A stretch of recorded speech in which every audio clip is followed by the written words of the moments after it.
জ্বালানির দাম বাড়ানোর পর যানবাহনের ভাড়া বাড়াতে রাজধানীর বনানীতে বৈঠকে বসেছে বাস মালিক ও বিআরটিএ। সেখানে আছেন সহকর্মী মনজুমা আফরোজ নীলিমা। সরাসরি চলে যাচ্ছি সেখানে। মনজুমা, জানাবেন এই বৈঠকের বিষয়ে সর্বশেষ কি তথ্য আছে আপনার কাছে?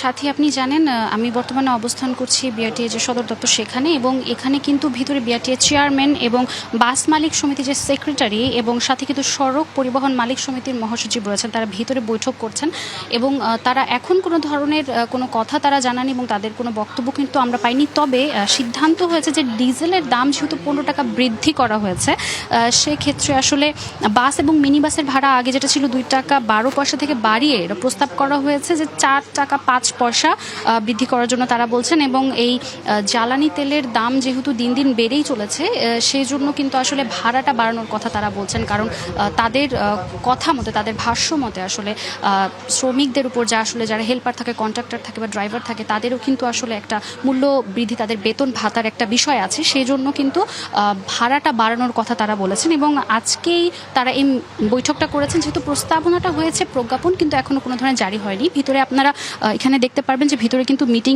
চলমান রয়েছে এবং তারা এখন পর্যন্ত সাংবাদিকদের সাথে কোনো কথা বলেনি এবং কোনো ধরনের প্রজ্ঞাপনের কথা এখনো বলেনি। সিদ্ধান্ত হলে অবশ্যই কোনো এক সংবাদে আপনাদেরকে জানানোর চেষ্টা করব।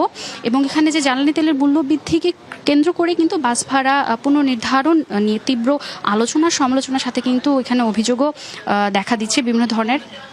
এবং অনেকে কিছু কিছু যারা আছে এখানে, আমরা যাত্রী মালিক সমিতির কেউ একজন সাংবাদিকদের সাথে কথা বলেছে, তারা বলেছে যে ভাড়া বাড়ানোটা কোনো ধরনের সলিউশন নয় এবং এত বেশি ভাড়াটা বাড়ানো যাবে না। তারা একটু কম ভাড়া বাড়ানোর ক্ষেত্রে আসলে বলছেন। সে ব্যাপারে এখনও সিদ্ধান্ত চলছে, হয়তো বা পরবর্তী সংবাদে নতুন কোনো তথ্য পেলে আপনাদেরকে জানানোর চেষ্টা করব। নিশ্চয়ই নীলিমা, ধন্যবাদ আপনাকে।